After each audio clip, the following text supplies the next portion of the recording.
Hello and welcome to another Tunisian crochet pattern tutorial. So today we will be looking at how to make the Amala headband or ear warmer. This is a simple beginner-friendly headband with a twist at the front that features staghorn cable that runs centrally in the headband. You can make it without the twist as well. And you can also, if you decide to make a twist, you can wear it both ways. Have the twist at the front or have the twist at the back of your neck so that the front shows without the twist. So without further ado, let's dive in. Let's talk about the materials that I've used.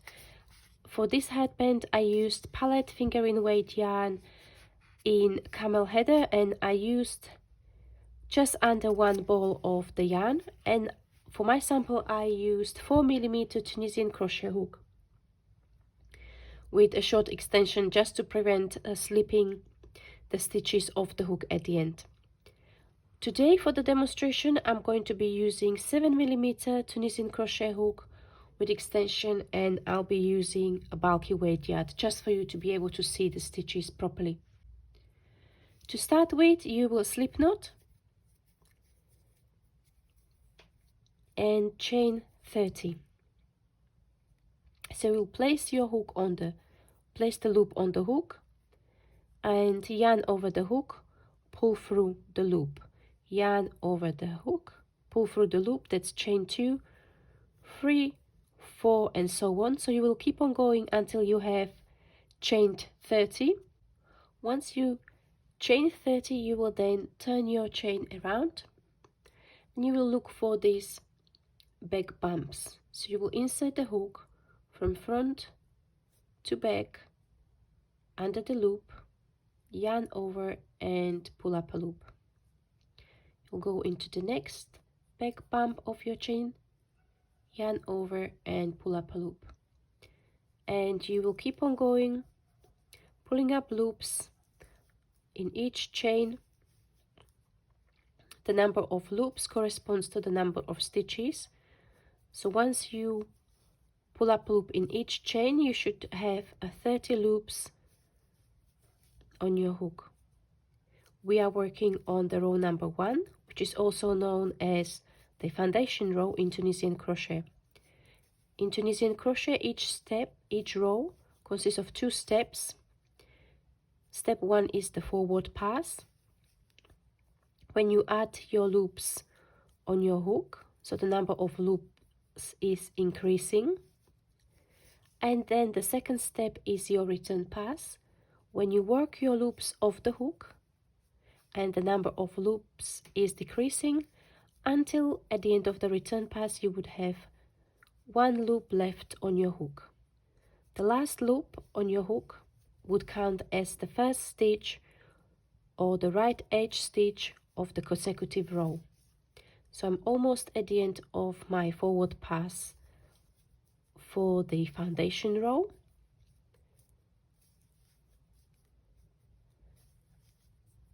And I am now going to show you how to do the return pass.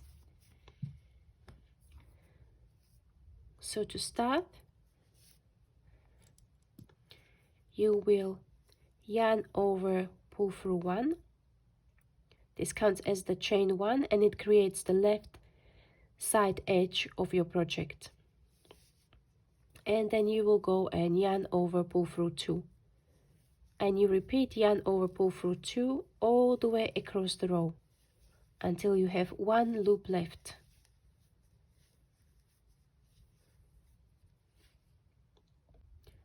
I have now the last 2 loops, so we yarn over, pull through 2, and I am at the beginning of the next row, row number 2. So for row number 2, we will first start with 3 Tunisian knit stitches. Tunisian knit stitch is worked by inserting the hook between front and back vertical bar, yarn over and pull up a loop. So let's look at this next stitch closely. So you can see that there is 2 vertical bars forming the stitch. This is the front vertical bar. This is the back, and we need to place the hook or insert the hook between these through front to back, like so. So again, slowly insert the hook from front to back between the bars, yarn over, pull up a loop, and one more. So we have 3 Tunisian knit stitches, and this forms the nice edge of the project. We will repeat the same at the end of the row, followed by 3 Tunisian purl stitches. So for Tunisian purl stitch, we will place the yarn at the front of the hook, insert the hook from right to left, yarn over and pull up a loop. Once more, place the yarn at the front of the hook, insert the hook from right to left, yarn over and pull up a loop. And one more. After we work the 3 Tunisian purl stitches, we will then work 16 Tunisian knit stitches, and this is where the cable pattern in the center of the project will be worked. So we are setting up, we kind of laying the groundwork for the stitch pattern. So we'll work 16 Tunisian knit stitches, 1, 2, 3, 4, 5, 6, 7, 8, 9, 10. We have 6 more. 1, 2, 3, 4, 5, and 6. Then we have 3 Tunisian purl stitches. We are mirroring the beginning of the project. So there is a Tunisian purl stitch background around the cable to make it stand out a little bit more. So you know how to work the Tunisian purl stitches, so I am working them at a pace. Then 3 Tunisian knit stitches to create a nice thick border around the cable. 1, 2, and 3, and an end stitch. End stitch is worked under 2 strands of the last stitch. Yarn over and pull up a loop. Now standard return pass. So just to recap, that's yarn over, pull through 1, yarn over, pull through 2, and keep on repeating yarn over, pull through 2 all the way across the row. Rows 3 to 5 will be the repetition of row number 2. So you'll work 3 Tunisian knit stitches, followed by 3 Tunisian purl stitches, followed by 16 Tunisian knit stitches, followed by 3 Tunisian purl stitches, followed by 3 Tunisian knit stitches, and an end stitch. So you will repeat that for 3 rows. Now I'm going to show you how to work the cable row. And these are all the rows that will be repeated for the length of your project. So we will start the cable row, which will be your first cable row, will be row 6, and this will start with 3 Tunisian knit stitches, 1, 2, and 3, followed by 3 Tunisian purl stitches, 1, 2, and 3. And now where we work the Tunisian 16 Tunisian knit stitches, this is where we will be working the cables. So the cable consists of 2 smaller cables, 2 smaller twisted cables, and that is C8B and C8F. C8B is worked over 4/4 stitches, where the 4 stitches are held at the back, and C8F is worked over 8 stitches, where the first 4 stitches are held at the front of the project. So that's why we need a cable needle to be able to hold the stitches at the front or at the back of your work. So let's work that now. We start with 4 Tunisian knit stitches, 1, 2, 3, and 4. So we then slide the stitches on the cable needle and hold them at the back. Continue with 4 more Tunisian knit stitches, 3 and 4. Slide the loops from the cable needle back onto Tunisian crochet hook. So that's the right side of your staghorn cable. Now continue with 4 Tunisian knit stitches, 1, 2, 3 and 4. Slide the stitches from the Tunisian crochet hook onto cable, and we will be holding the stitches at the front, and work 4 more Tunisian knit stitches like so. Take the stitches from the cable needle, slide them back onto the Tunisian crochet hook. Then this is followed by 3 Tunisian purl stitches,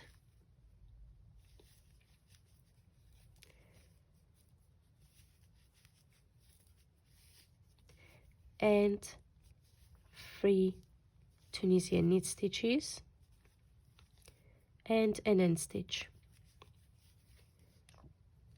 Again, standard return pass.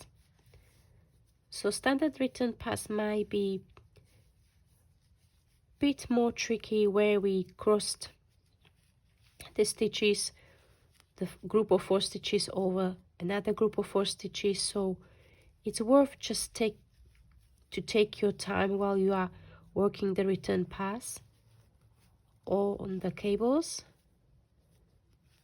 just to make sure that you wouldn't drop any stitches or you wouldn't reduce the number of stitches, making an accidental decrease.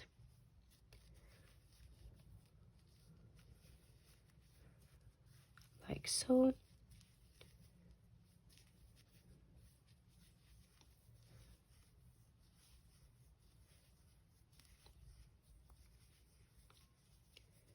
Okay, there you go.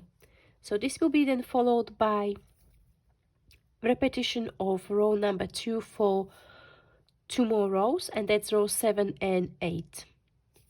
So I'm going to show you how to work the row number 2 on the row followed by the cable row, because this might be a little bit tricky again. So the edges are straightforward, 3 Tunisian knit stitches followed by 3 Tunisian purl stitches.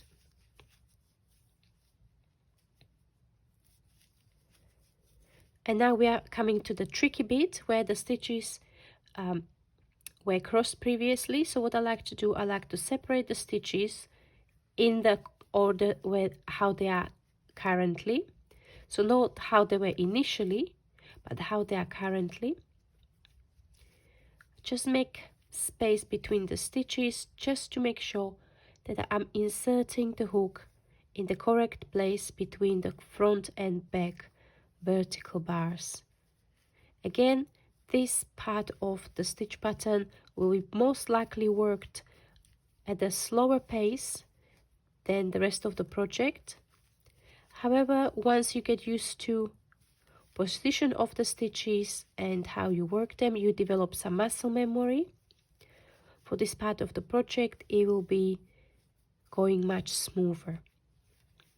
So again, I'm taking time not to make an accidental decrease, not to miss any stitches, or not to work them twice.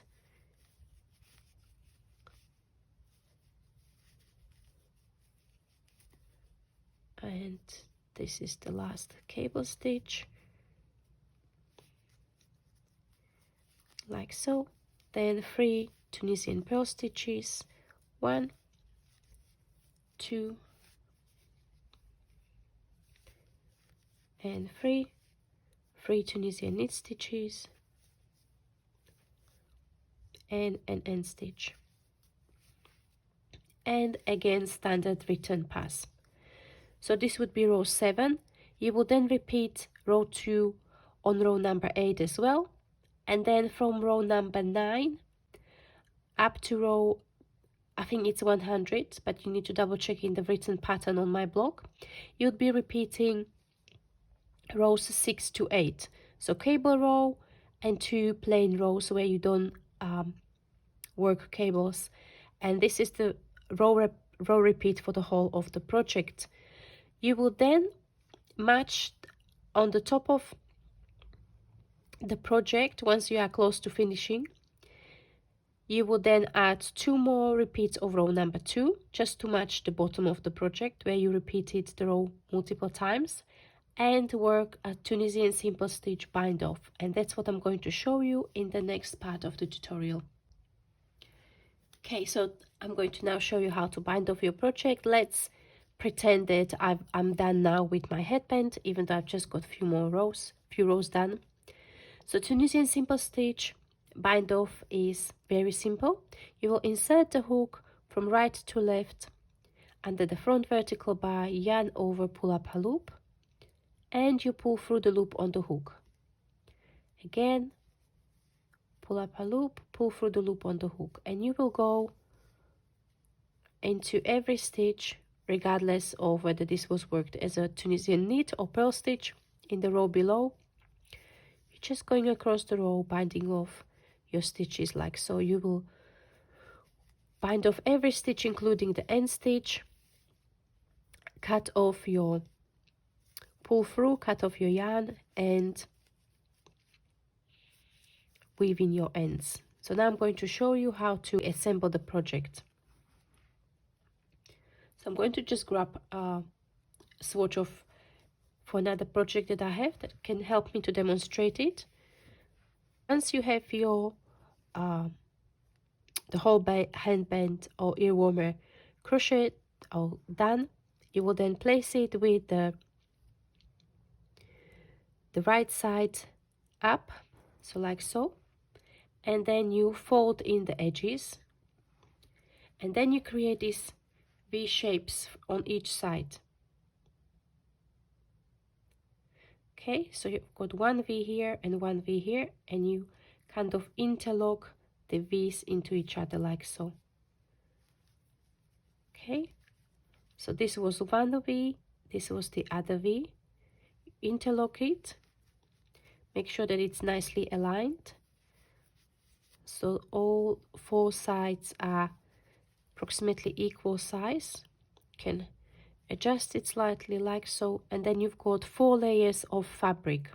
Okay, 4 layers of fabric. The right side is on the inside of your fold.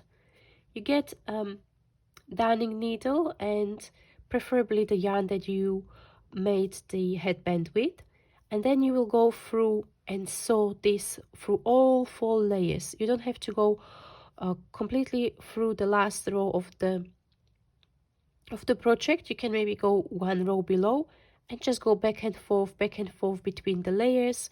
What I like to do, I like to go one way and then go back just to make it extra secure. And then once you have that, you will then turn the project inside out, so you will now have the right side out, and you will have a very nice twist. You can also, before you actually turn it inside out or the right side out, you can weave in the last end from seaming the twist, and there you go. There's your Amala headband. Thank you very much for watching. I hope you enjoyed this quick tutorial. The pattern is already on my blog. The printable PDF version is available from our Ravelry and Lovecrafts shops. And I hopefully see you in the next tutorial. Bye bye.